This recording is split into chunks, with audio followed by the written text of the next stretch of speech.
Why, hello, my friends. Welcome to another video. So today, I'm going to have a little fun with some things here. What I have underneath this beautiful round panel is a brand new, beautiful little spinner that I just ripped all of my covering off of. So the beautiful Amy sent to me this, and I absolutely love it.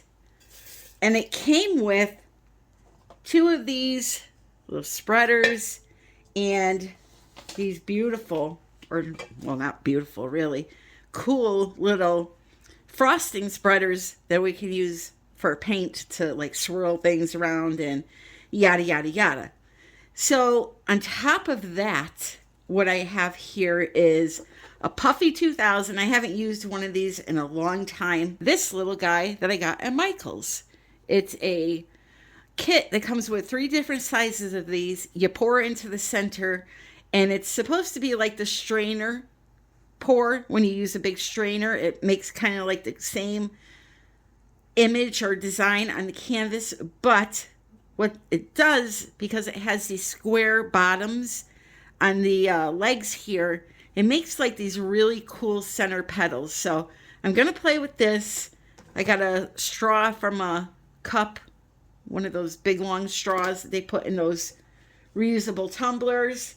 And I have the most gorgeous pigments ever. So these are primary elements. They are dry pigment. They have butter toffee, Indian spice, fire opal. I took this fire opal and combined it with Indian spice, and I made this beautiful color. Just a combination of metals. It's a really, really pretty color. It's really not showing up well on the camera. But yeah, these primary elements, you could be like a mad scientist and combine the colors to create, secondary colors. It's just really, really pretty. Look at that. That one's butter toffee. So I have a few of those mixed up, and I have also some tube paints. Because when you do the bloom or use the bloom recipe, you want to have a nice combination of both pigments and tube paints. The bloom or the painting in general just holds up better. So I have a quinacridone crimson, brown black by Atelier. I have warm gray by Grumbacher, and then burnt crimson by TriArt. So those are the colors for the tube paints. So the recipe I'm using today, which I will link in the description, how to mix the pigments and all that if you need that help. The recipe I'm using today is a combination of Ovation, which is a Sherwin-Williams brand of paint. They sell it at Lowe's in a purple can. It's a combination of that with Joe Sonia varnish. And how I do that is I make a big container of pouring medium. I'll fill the container up, a little over halfway with the Ovation, and then the rest to the way, well, almost to the top with the Joe Sonia varnish. Mix it together, and then I will put some into my little cups with some of the pigment, mix it together, and then the last thing I will do is I will thin it down if I need to. Now, for my base paint, I'm using just white house paint from Walmart called Color Place. I do not do anything to this. I pour it out of the can into a smaller container just so it's easier to hold. And yeah, that's just straight out of the can, no water added to it. So out of all of my paints, after I mix those pigments into that pouring medium, this is the thinnest. And with acrylic pouring, you know that you have to have your paints all be the same consistency. So since I'm not doing anything to this one here, this is what's going to be our consistency guide, okay? So we're going to make all of our pigments look like this when they're flowing off of the stick. And you do that just by adding some water to them. So the first thing I'm going to do is pour some of my house paint on here. Again, there's nothing in this. And I'm just going to lightly spin it. I can't spin too fast because I don't have any barriers up around. Now, Amy was so kind to send me a dog pool. Unfortunately, it's too big for my room, so I have to use that in the summertime outside. But the spinner is awesome.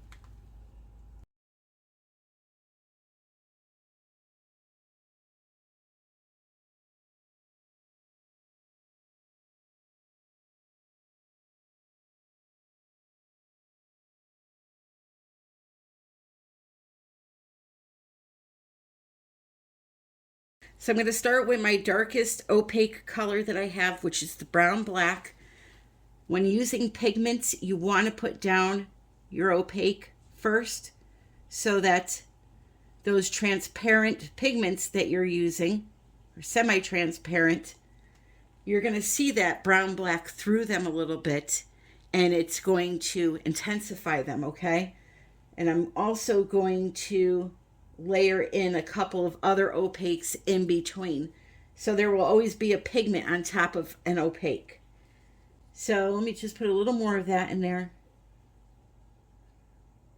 I want to see it start flowing out. And then we will start layering.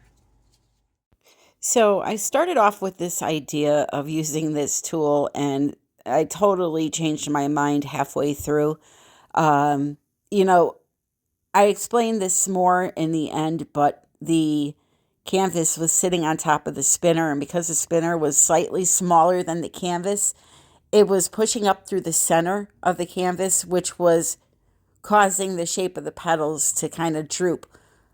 However, I was able to blow it out by mouth and have it look like a flower, and I was able to blow it out with a blow dryer, as you will see here shortly, have it look like a flower. It's just that I had those cool little scrapey tools, and I kind of got inspired to drag them through the design. And I'm kind of happy I did, because I created this like almost like tiger stripe painting with it, and it's really, really a beautiful, shimmery piece of art in the end. So I'm going to let you watch me play around here for a little bit, and I'll be back.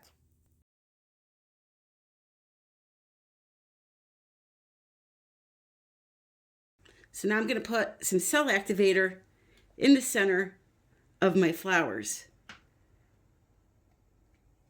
Or, I can't even call those flowers right now. And then what we're going to do is start to blow out some petals, okay?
So I wanted to add some swipes in just to show you how the selling and the lacing is so much different from when you blow it out.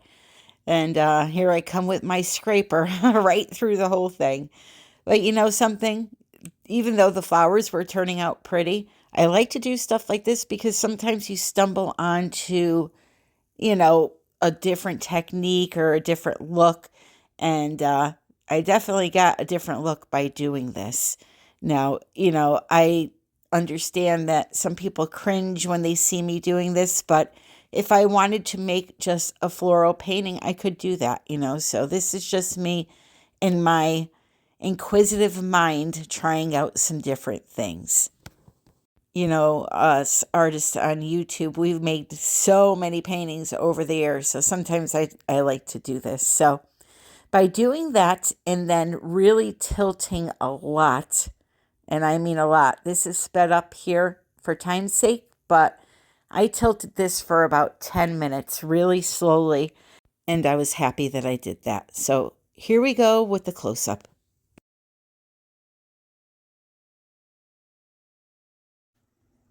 So we started off as flowers, turned into tiger stripes. Check this out, though. This is pretty cool. I mean, this thing's going to be loaded with shimmer when I put the resin on it, as you can see. That's going to be a swanky tiger stripe painting right there.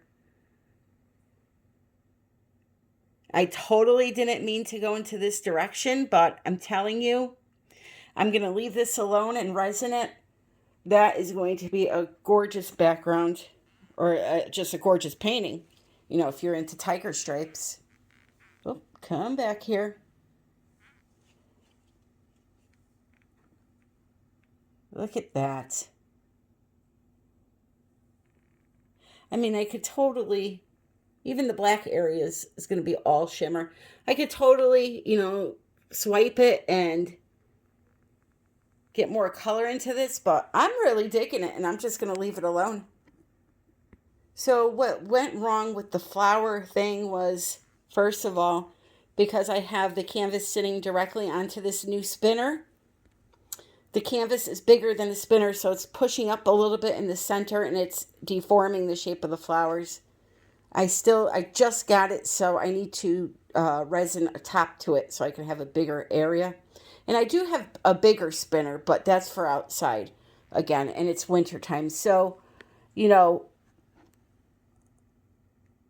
I just wanted to show you how that thing made the petals and stuff. And yeah, then I kind of showed you different ways of using this recipe, whereas you could blow it with, you can blow it with your mouth. It's very challenging though, especially for women that have boobies because they get in the way. And so you can use a straw or one of those, you know, little blowing devices like that I use. Or you could pull out the blow dryer and try doing it that way. Although the blow dryer is going to blow bigger petals, they're not going to be tiny. So you can do that. Or you can just swipe the recipe and create a design that way. Or you can do what I just did and make some tiger stripes. I hope you enjoyed the video, my friends. If you did, please click like. Please subscribe if you are not already. And when you click that notification bell, make sure it is set to the word all and not personalized. Even subscribers of mine, just check that notification bell, click on it, make sure it's set to all and not personalized, or else you're not getting all of my notifications for my videos. Check out the description for coupons, ways to follow me, links to websites, all of that good stuff. And most importantly, classes. If you're interested in a class in Connecticut or in North Carolina, make sure to check the description for the information. And there are discounts for the North Carolina class. So go down there in that description and find all the information that you need. I love you all. Thank you so very, very much for joining me. And until the next time, Wednesday, 3:30 p.m. Eastern Standard Time, happy pouring.